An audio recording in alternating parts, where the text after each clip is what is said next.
Assalamu alaikum aziz vatandaşlarım, barlıq partiya əzaları yaxşımısılar.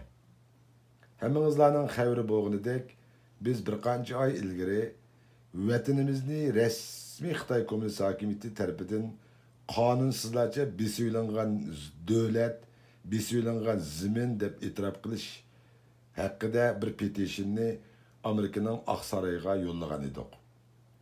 Biz bu qitim yana bugün biz Uyguristan Cumhuriyetçiler Partisi, Uyguristan Cumhuriyeti ve Uyguristan Şarkı Türkistan Müstakillik Hareketi Teşkilatı birlikte vətənimizni resmi Xitay Komünist hakimiyyəti tərəfindən qanunsuzlarca besiylanğan zimin deb Amerikanın etiraf qilish bilan birga Xitay Komünist hakimiyyətinin vətənimiz tuprağında elib beriyotgan hozirgi qirg'inchiliklarni Amerika hökumətinin genocide, yani irqiy qirg'inchilik, crime against humanity, yani insaniyetke karşı qirg'inchilik deb resmi şekilde itiraf qilishini talab qilib, bir petition raslab Amerikanın kongresiga yolladık.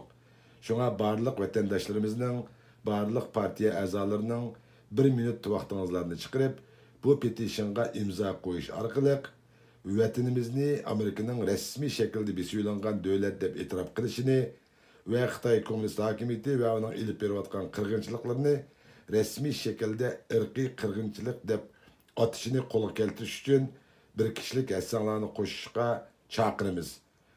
Hammamizga ma'lum bo'lganidek, biz WhatsApp'larda yoki Facebook'larda mana bu şekilde bir petitionni ko'ramiz.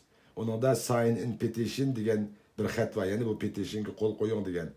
Bu yana bassak bizni bu elib chiqib change.org, yani o'zgartish degan bir veb-saytga elib chiqadi. Buningda biz Amerika hökumətinin vətənimizni resmi besiylanğan zimin deb etiraf qilishini talab qilamiz degan temada bir petitionni ko'rasizlar. Ondan hem bizning davlat bayrog'imiz bu yanda ko'rinib turdi.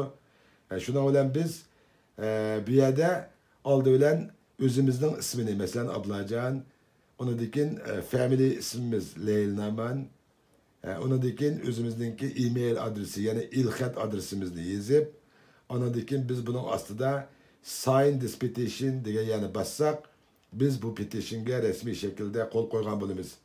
Şuna ko'pchilikninki bir qancha sekund vaqtinizlarni chiqarib, bu petitionga qo'l qo'yish orqali abay biz o'tirib qo'yganimizdek Amerika hökumətinin vətənimizni resmi şekilde besiylanğan dövlət ve Xitayning qirg'inchiliklarini genocide, irqiy qirg'inchilik deb atışdek bir g'albini qo'lga keltirishimiz uchun yaqindan yordam berishingizlarni jiddiy iltimos qilamiz. Allah bunday keyingi ishlarimizda yor ve yordamchimiz olsun. Ko'pchilikka rahmat.